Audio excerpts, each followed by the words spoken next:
आप 5:30 के खबरनामे में आपका खैर मकदम है। मैं हूं सबिया खान। सबसे पहले अहम खबरों की सुर्खियां।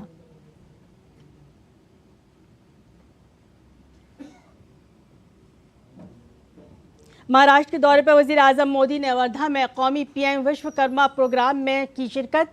स्कीम के इस्तेफादा कंदान को जारी किए सर्टिफिकेट और कर्ज। कहा यह स्कीम एक तरक्की याफ्ता भारत के लिए पुरानी महारतों को इस्तेमाल करने का है रोड मैप। रवायती हुनर का एहतराम, कारीगरों का एम्पावरमेंट हुकूमत का अज़्म।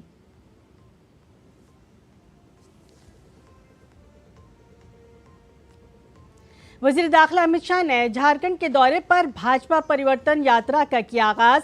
साहबगंज में जलसे आम से खिताब करते हुए जेएमएम हुकूमत पर बरसे अमित शाह। कहा बदउनवान हुकूमत को हटाकर रियासत में तब्दीली लाना है बीजेपी की तरजीह। दरअंदाजों के मसले का हल सिर्फ बीजेपी से ही है मुमकिन।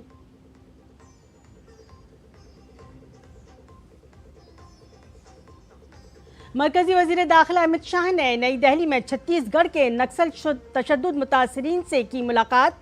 मुतासरीन ने वजीर दाखिला से बताई अपनी हालत इज़हार। 3 माह में मुतासरीन के लिए लाहे अमल लाने की यकीन दहानी। वजीर दाखिला ने कहा मुल्क से नक्सलिज्म का डंक खत्म करने के लिए हुकूमत पुरअज़्म है।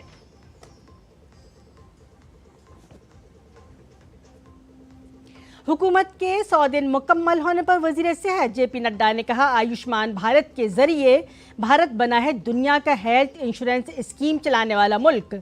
टीकाकारी का डिजिटलाइजेशन जल्द, हर तबके को बेहतर सेहत सहूलियात फराहम करना हुकूमत का मकसद।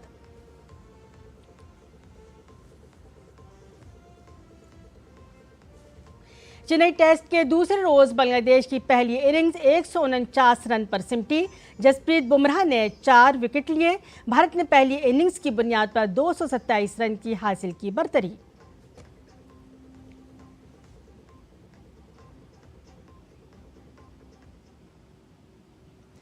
खबरें तफसील से। महाराष्ट्र के दौरे पर वजीर आजम ने वर्धा में एक कौमी प्रोग्राम में शिरकत की। उन्होंने मुताद्दद कारीगरों से मुलाकात की। नुमाइश के मकाम पर बहुत से कारीगरों ने अपने हुनर और मंसूबों के बारे में मालूमात दी। विश्वकर्मा योजना को नाफिज हुए 1 साल हो गया है। इस स्कीम के तहत मुल्क के रवायती कारीगरों और कारीगरों के 18 मुख्तलिफ ज़ुमरों की निशानदही की गई है और उन्हें 3 लाख रुपए तक के कर्ज की सहूलत फराहम कराई जाती है। उनकी तरबियत के लिए इंतजाम किए गए हैं। पीएम विश्वकर्मा योजना पसमानदा अफराद को सहूलियात फराहम करने और उनके लिए रोज़गार के मौके पैदा करने के लिए मरकजी हुकूमत की एक बड़ी कोशिश है। वज़ीर आज़म ने भगवान जगन्नाथ, बलभद्र और सुभद्रा की मूर्तियां एक मुजस्समा साज से खरीदी और यूपीआई के जरिए अदायगी की।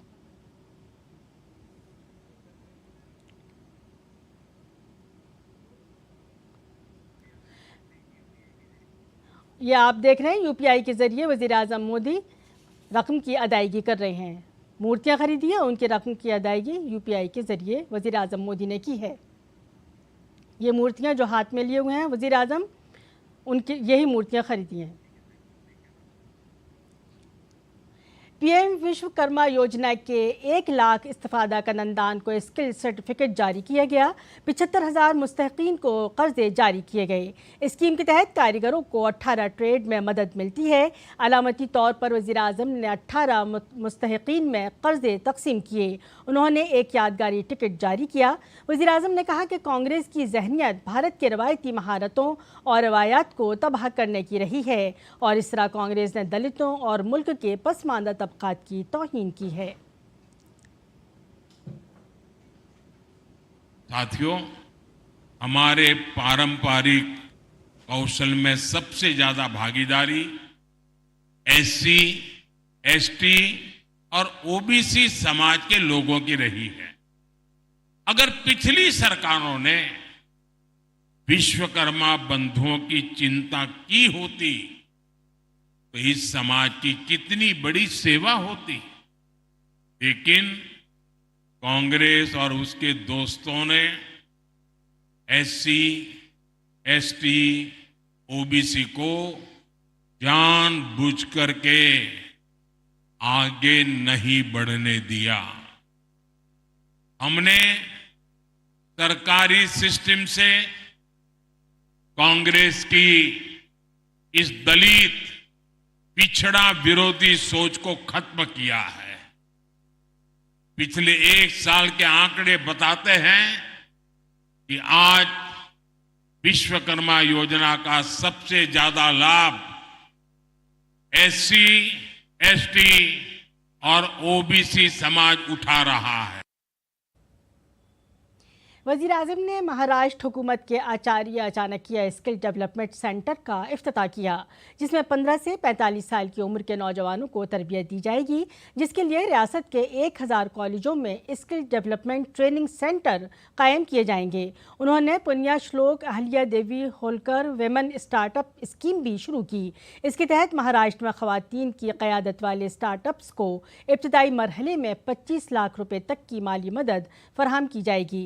वज़ीर आज़म ने अमरावती में PM mega integrated textile reason and parallel park का संग बुनियाद रखा। वज़ीर आज़म ने कहा कि कांग्रेस किसान मुखालिफ है। उसने विदर्भ के कपास और किसान दोनों को बदहाली में ढकेल दिया था, लेकिन मुल्क भर में बनाए जा रहे 7 मित्र पार्क किसानों के लिए एक नई शुरुआत हैं। विदर्भ के कपास से यही हाई क्वालिटी फैब्रिक बनेगा और यहीं पर फैब्रिक से फैशन के मुताबिक कपड़े तैयार किए जाएंगे। ये फैशन विदेशों तक एक्सपोर्ट होगा।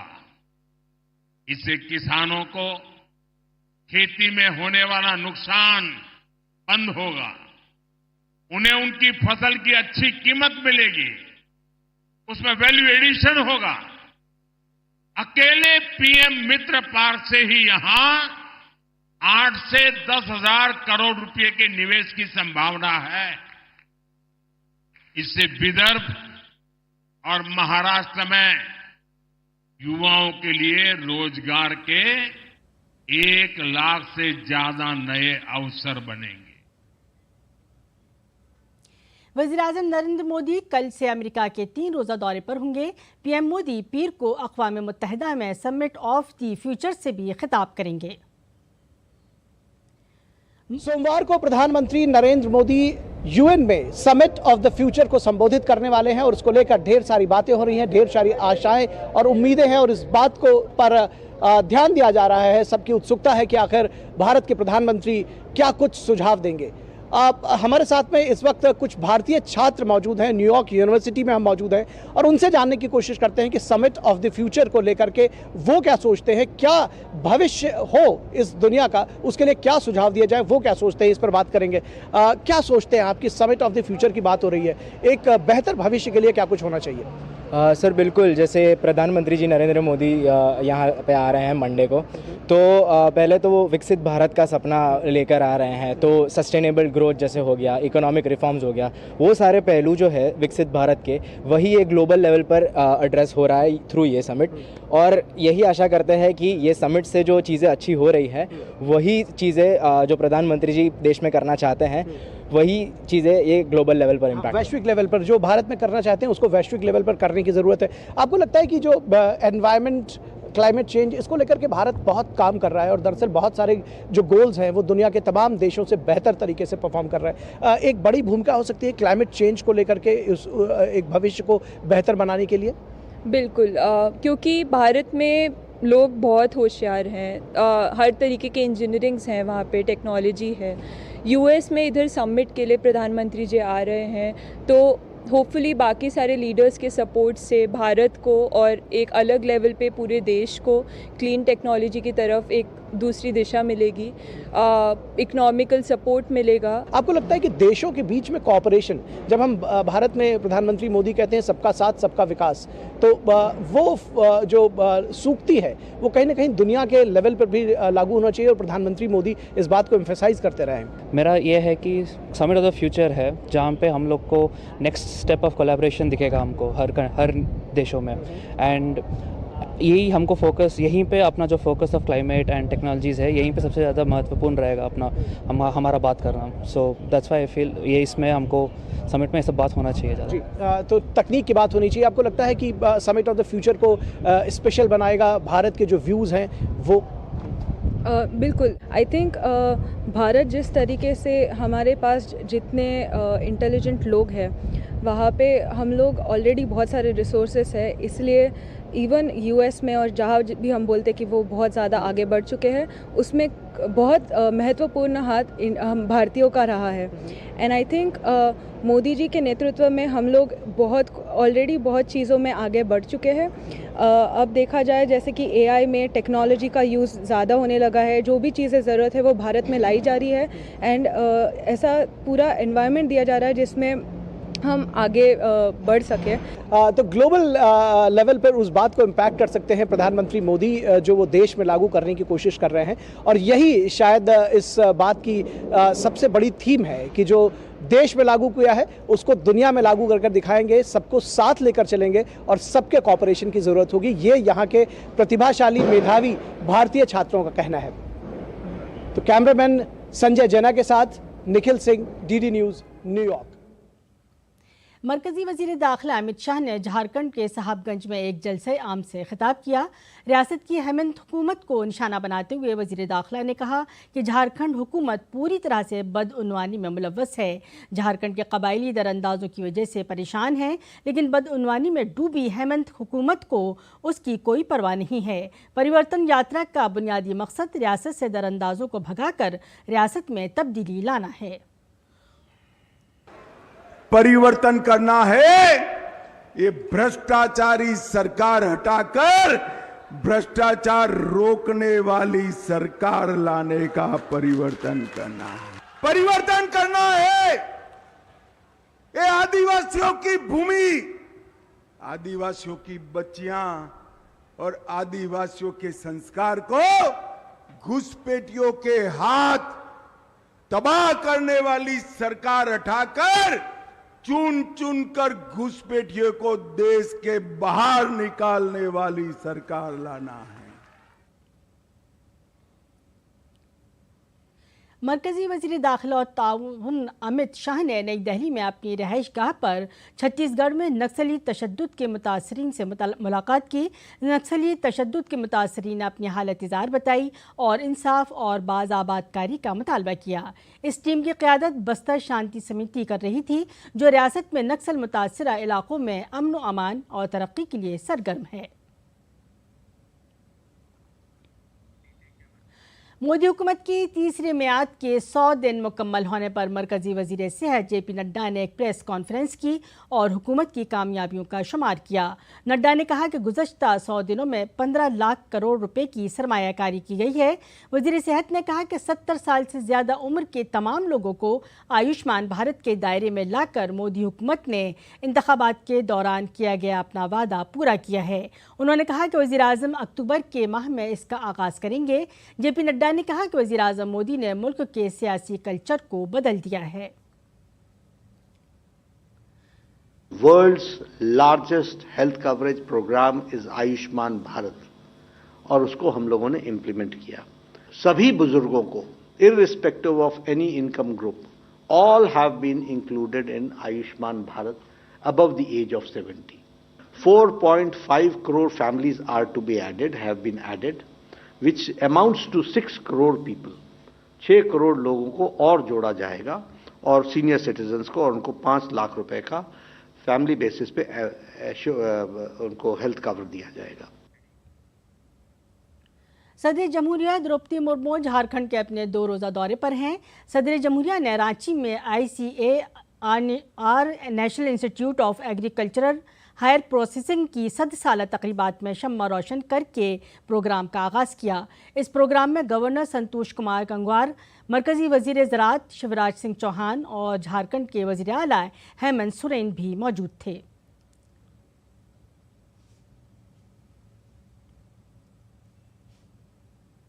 सदर जमहूरिया द्रौपदी मुर्मू ने कहा कि हुकूमत ज़राअत की बेहतरी के लिए देहातों में सनतों को बढ़ा रही है। हुकूमत कुदरती ज़राअत से मुताल्लिक़ मसनूआत की सप्लाई चेन को मजबूत कर रही है। PM किसान सम्मान निधि के तहत किसानों को उनके छोटे अखराजात को पूरा करने के लिए माली मदद भी फराहम की जा रही है। सरकार द्वारा कृषि सुधार के लिए कई कदम उठाया गया है। गांव में कृषि आधारित उद्योगों का विस्तार किया जा रहा है। किसान उत्पादन संघ, एफपीओ और पैक्स जैसे सहकारी संगठनों का प्रसार किया जा रहा है। सरकार ने सहकारिता क्षेत्र में दुनिया की सबसे बड़ी भंडारण योजना पर काम शुरू कर लिया है। अंतर्राष्ट्रीय बाजार में मांग को ध्यान में रखते हुए सरकार प्राकृतिक खेती और इससे जुड़े उत्पादों की सप्लाई चेन को सशक्त कर रही है। पीएम किसान सम्मान निधि के तहत किसानों को अपने छोटे खर्च पूरी करने के लिए वित्तीय सहायता प्रदान की जा रही है। पीएम किसान समुदाय केंद्रों के माध्यम से किसानों की विभिन्न जरूरतों को एक ही जगह पूरा किया जा रहा है। नायब सदर जगदीप धनखड़ 20 से 22 सितंबर 2024 तक मरकज के जेर इंतजाम इलाकों दादर और नगर हवेली और दमन दीव के 3 रोज़ा दौरे पर हैं। नायब सदर जमहूरिया का मरकज के जेर इंतजाम इस इलाके का ये पहला दौरा होगा। दमन हवाई अड्डे पर रियासत के मुंतजिम प्रफुल्ल पटेल ने उनका इस्तकबाल किया। इसके बाद उन्होंने जमपुर बीच के करीब एवरी का इफ्तिताह किया और 2.4 एकड़ पर फैले परिंदों के घर का दौरा किया। इसके बाद उन्होंने हेल्थ एंड वेलफेयर सेंटर का भी दौरा किया। ये सबसे कंट्री में लार्जेस्ट एवियरी है, 2.43 हेक्टेयर में हम लोग बनाया है। प्रेजेंटली इसमें हम लोग 50 स्पीशीज का एक्जॉटिक बर्ड्स हम लोग डाला है। टोटल 600 बर्ड्स इसमें रखा है हम लोग। इसमें हम लोग टेरिटोरियल बर्ड्स रखा है, टेरेस्ट्रियल बर्ड्स रखा है और वाटर बर्ड्स रखा है और मकाउज, कॉकटूज, पैरट, अमेजॉन्स, ये सारे स्पीशीज हम लोग रखा है। एंड ये हम लोग एक ट्यूबुलर टनल स्ट्रक्चर में बनाया है। बर्ड्स को लॉन्गेस्ट फ्लाइट मिलेगा और कितना भी जो टूरिस्ट आएंगे उसको नज़दीक में उसको एक्सपीरियंस कर सकते हैं।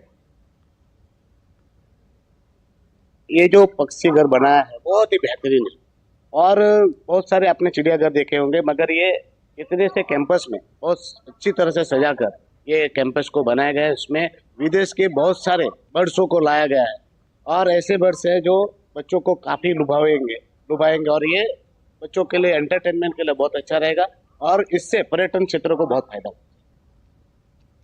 दुनिया के मशहूर तिरुपति लड्डू में जानवरों की चर्बी के इस्तेमाल के मामले पर सियासी हंगामा जारी है।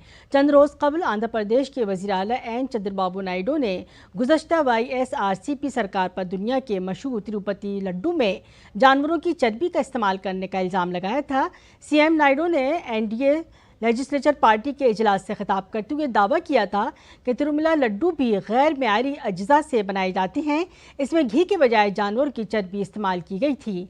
लैब रिपोर्ट में भी इस बात की तस्दीक हुई है कि लड्डू मिलावटशुदा थे।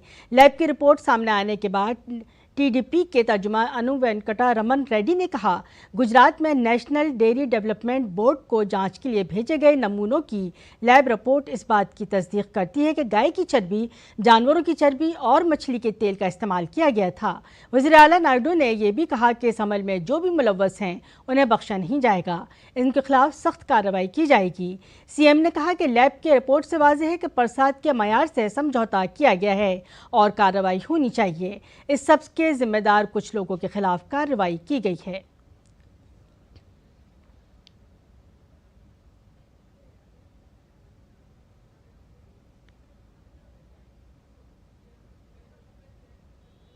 तिरुपति बालाजी मंदिर के प्रसाद को लेकर सियासत गर्म है। प्रसाद में इस्तेमाल होने वाले घी की टेस्ट रिपोर्ट में जानवरों की चर्बी में मिलावट की तस्दीक हुई है। मरकजी वजीर सेहत JP नड्डा ने इस पर कहा कि मैंने इस सिलसिले में चंद्रबाबू नायडू से बात की है और रिपोर्ट तलब की है। रिपोर्ट की तहकीकात करके कानून के दायरे में रहकर कार्रवाई की जाएगी। आज ही मैंने चंद्रबाबू नायडू जी से, जैसे ये असल में ये खबर डिजिटल मीडिया के माध्यम से आई है और कुछ जगह पर रिपोर्ट हुआ है, तो जैसे ही ये खबर मुझे मिली मैंने चंद्रबाबू नायडू जी से बात की, उनसे मैंने डिटेल उसकी ली है और मैंने उनको कहा है कि आप तुरंत एक जो आपके पास अवेलेबल रिपोर्ट है वो रिपोर्ट आप मुझे भेज दें।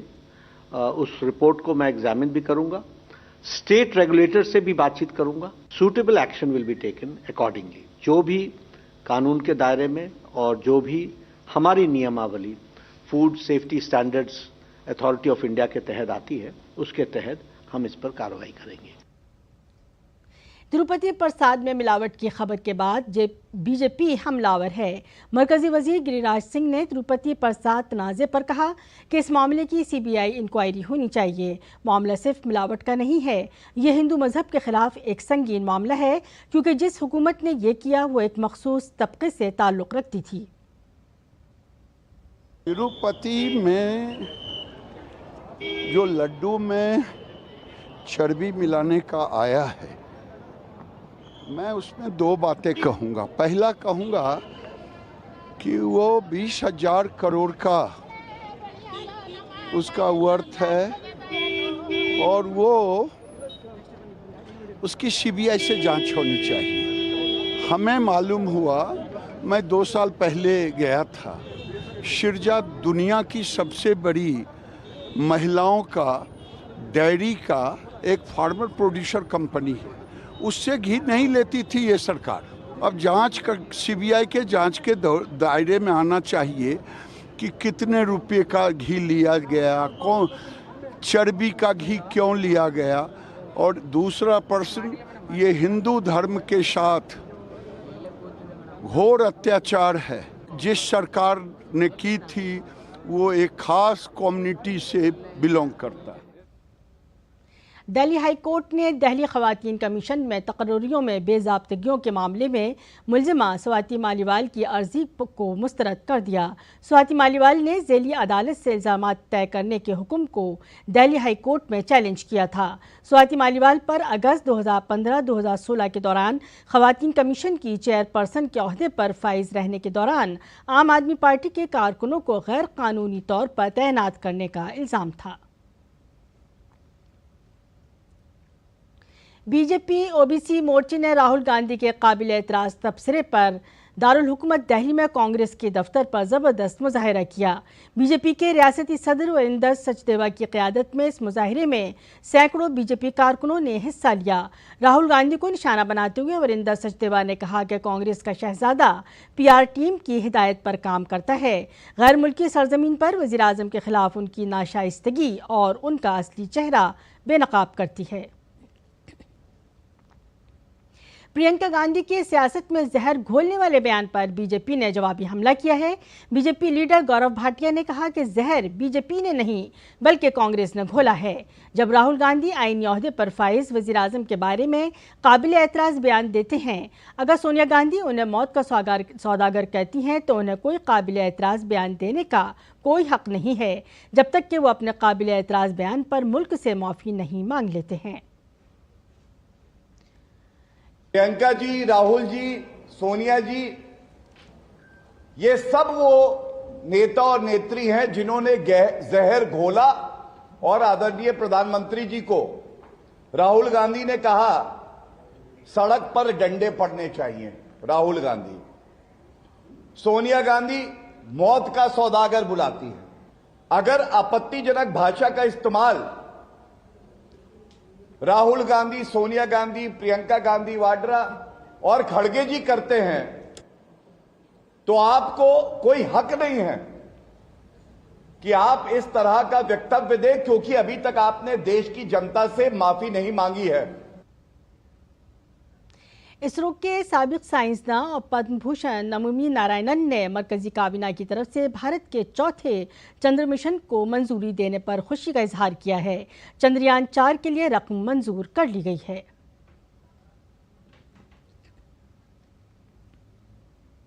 कर्नाटक हाई कोर्ट के जज वेदव्यासाचार्य सरिशानन की मुश्किलात बढ़ गई हैं। उन्होंने बेंगलुरु के मुस्लिम अक्सरियती इलाके को पाकिस्तान बताया था। इसके अलावा समाअत के दौरान उन्होंने खातून वकील के बारे में गैर हसास तबसरा किया था। सुप्रीम कोर्ट ने उनके मुतनाज़ बयान पर अज़ खुद नोटिस ले लिया है। चीफ जस्टिस की सदारत वाली आईनी बेंच ने कर्नाटक हाई कोर्ट के रजिस्ट्रार जनरल से इस सिलसिले में रिपोर्ट तलब की है। अदालत ने अटॉर्नी जनरल और सॉलिसिटर जनरल से इस मामले में ताउन करने को कहा है। कर्नाटक हाई कोर्ट के जस्टिस वेदव्यासाचार्य सरिशानन ने मगरबी बेंगलुरु के एक मुस्लिम अक्सरियती इलाके को पाकिस्तान कहा था। इसके बाद उनका एक और वीडियो वायरल हुआ था जिसमें वो एक खातून वकील के बारे में गैर हसास तबसरा करते हुए नजर आए थे। बिहार के वजीर आला नीतीश कुमार ने गंगा की बढ़ती हुई आबी सतह के पेश नज़र आज सैलाब मुतासरा इलाकों का फ़िज़ाई सर्वे किया। इसके साथ ही उन्होंने आला हुक्काम को मुतासरीन के लिए मुनासिब इंतज़ामात करने की हिदायत भी जारी की।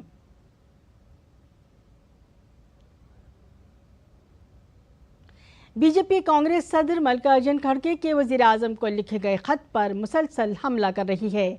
जेपी नड्डा के सख्त जवाब के बाद अब बीजेपी लीडर अमित मालविया ने तेलंगाना कांग्रेस एमएलए का वीडियो सोशल मीडिया पर जारी किया है, जिसमें वो मरकजी वजीर रविंदर सिंह बट्टू का सर कलम करने वाले शख्स को 1 एकड़ ज़मीन देने की पेशकश कर रहे हैं। अमित मालविया ने कांग्रेस को सिख मुखालिफ करार देते हुए कहा कि कांग्रेस के हाथ सिखों के खून से रंगे हुए हैं। भारत और बांग्लादेश के दरमियान चेन्नई टेस्ट का आज दूसरा दिन था। दूसरे दिन का खेल खत्म होने तक भारत ने दूसरी इनिंग में 3 विकेट पर 81 रन बना लिए थे। इस तरह भारत को 308 रन की सबकत हासिल हो चुकी है। इससे कबल बांग्लादेश की पहली इनिंग 149 रन पर सिमट गई। बांग्लादेश की जानिब से शकीबुल हसन ने सबसे ज़्यादा 32 रन बनाए। मेहदी हसन महराज ने 27 और लिटन दास ने 22 रन की इनिंग्स खेली। भारत की जानिब से जसप्रीत बुमराह ने शानदार गेंदबाजी की और 4 विकेटें हासिल की, जबकि आकाशदीप, रविंद्र जडेजा, मोहम्मद सिराज ने 2-2 विकेटें हासिल की। और इसी के साथ 5:30 का खबरनामा अपने अख्ताम को पहुंचा। इजाज़त दीजिए, आदाब।